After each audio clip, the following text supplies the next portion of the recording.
안녕하세요. 이번 시간에는 이전 영상들에서 배웠던 명령어들을 활용해서 움직이는 도형을 한번 만들어 보도록 하겠습니다.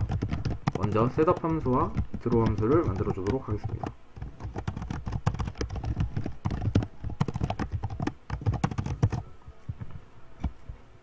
그리고 실행창의 크기를 보기 좋게 800,800으로 지정을 해주고 백그라운드 컬러는 하얀색으로 지정해 주도록 하겠습니다.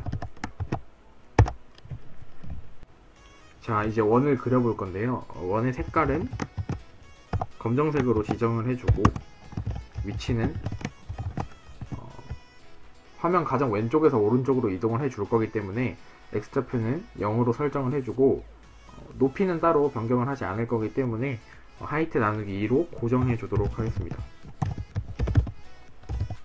그리고 100, 100짜리 원을 그려주도록 하겠습니다. 이렇게 하고 실행을 시키면 하얀색 배경에 왼쪽에 검정 색깔 반원이 생성된 걸 확인을 할 수 있는데요. 여기서 반원이 생성을 된 이유는 저희가 원을 그릴 때 원의 중심 좌표를 0, 하이트 나누기 2로 설정을 했는데요. 즉 원의 중심 좌표가 0, 있다 보니까 왼쪽에 있는 원은 그 화면 안에 들어오지 못하게 돼서 잘린 거라고 알면 되겠습니다. 그럼 이제 이 원을 천천히 오른쪽으로 이동을 시켜 보도록 하겠습니다. 먼저 이 원을 오른쪽으로 움직이기 위해서는 드로우 함수에 대해서 제대로 이해를 하고 있어야 되는데요. 이전 영상에서 설명을 했지만 한 번 더 드로우 함수에 대해서 설명하도록 하겠습니다.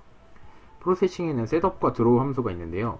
프로그램을 실행을 시키고 나면 셋업 함수가 가장 먼저 실행이 되고 셋업 함수를 딱 한 번 실행을 하고 나서 그 이후 드로우에 있는 명령어들을 실행하게 됩니다. 드로우는 한 번 실행하고 끝나는 게 아니라 프로그램이 종료될 때까지 드로우 안에 있는 내용들을 계속해서 실행을 하게 되는데요.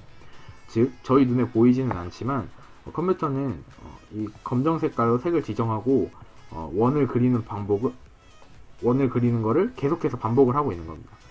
똑같은 위치에 똑같은 원을 계속 그리기 있기 때문에 저희 눈에는 보이지 않지만 계속해서 원이 찍히고 있는 건데요. 원이 움직이는 것처럼 보이기 위해서는 원을 찍을 때마다 각각 다른 위치에 원을 그려줘야 합니다. 그래서 원이 오른쪽으로 움직이는 것을 표현하기 위해서는 이 원을 그리는 X좌표를 지속적으로 바꿔줘야 되는데요. 이 X좌표를 설정할 변수를 하나 설정해 두도록 하겠습니다.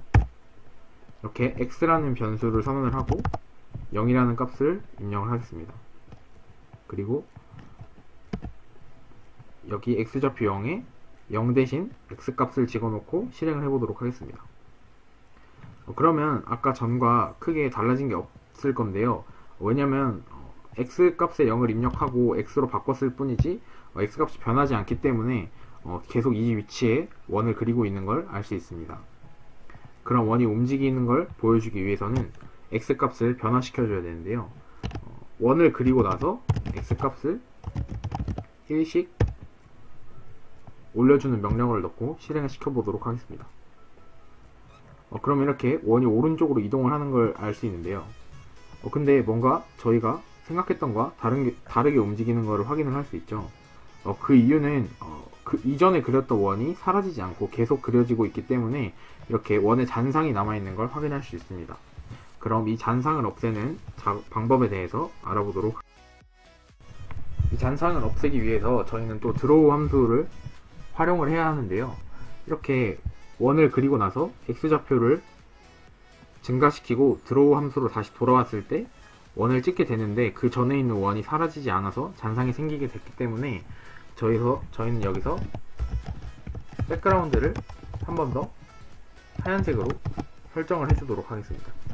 이렇게 하얀색으로 설정을 하게 되면 원을 그리고 나서 X좌표를 1 증가시키고 다음 원을 그리기 전에 이미 백그라운드 컬러를 한 번 더 255로 줌으로써 화면에 그려져 있던 원을 덮어서 하얀색으로 화면을 칠하기 때문에 전에 있던 잔상이 사라지게 됩니다. 그래서 실행을 해보면 자연스럽게 원이 이동하는 걸 확인을 할 수 있습니다. 그러면은 이 X좌표를 1씩 증가시키는 게 아니라 100씩 증가시켜 보도록 하겠습니다. 100씩 증가시키고 실행을 하면 원이 너무 빨리 지나가는 걸 알 수 있죠. 이렇게 원이 지나가는 속도를 조절을 할 때는 이 x를 바꿀 수도 있지만 프레임 레이트라는 명령어를 활용할 수 있습니다. 프레임 레이트 함수란 드로우를 몇 초에 한 번씩 다시 실행시킬지를 정하는 명령어인데요. 여기 셋업에서 프레임 레이트를 설정을 하도록 하겠습니다. 먼저 이 프레임 레이트에 1을 넣어 보도록 하겠습니다. 그러고 실행을 시키면 다음과 같이 원이 천천히 이동을 하는 걸 확인을 할 수 있죠. 이 괄호 안에 있는 1의 의미가 뭐냐면 1초에 드로우 함수를 몇 번 실행시킬 건지를 정하는 겁니다. 그래서 여기 1을 입력했기 때문에 1초에 드로우 함수가 한 번씩만 실행되는 걸 확인을 할 수 있는데요. 그래서 실행을 했을 때 1초 있다 실행되고 1초마다 원이 오른쪽으로 움직이는 걸 확인을 할 수 있습니다. 이를 이용해서 예를 들어서 여기 10을 넣으면 1초에 한 번씩 움직이던 게 이번엔 0.1초에 한 번씩 움직이게 되는데요. 아까보다 빠르게 움직이는 걸 확인할 수 있습니다. 마찬가지로 100을 입력하면 0.01초에 한 번씩 원이 움직이는 걸 확인할 수 있습니다. 그래서 이 프레임 레이트를 활용을 해서 원의 속도를, 화면의 속도를 조절할 수 있다는 걸 잘 알아두시면 되겠습니다. 그러면 응용으로 오른쪽으로 가면 갈수록 원의 크기를 크게 한번 해보도록 하겠습니다. 아까 했던 것처럼 r이라는 변수를 만들어서 100이라는 초기 값을 주고 여기 원의 크기를 지정했던 100을 r로 바꿔주도록 하겠습니다. 그리고 x는 1 증가, r은 10씩 증가해보도록 하겠습니다. 그리고 프레임 레이트를 너무 빠르니까 10, 0.1초에 한 번씩 드로우를 실행시키도록 설정을 하고 실행해 보도록 하겠습니다. 그럼 오른쪽으로 원이 점점 움직이면서 원의 크기가 점점 커지는 걸 확인할 수 있는데요. 근데 이제 움직이는 것보다 지름이 커지는 속도가 너무 커서 움직이는 게 잘 보이지 않으니까 움직이는 걸 10으로 바꾸고 원의 지름 증가를 1로 바꿔주도록 하겠습니다. 그래서 실행시키면 오른쪽으로 이동하면서 원이 점점 커지고 있는 걸 확인할 수 있습니다. 다음에는 좀 더 복잡한 실습을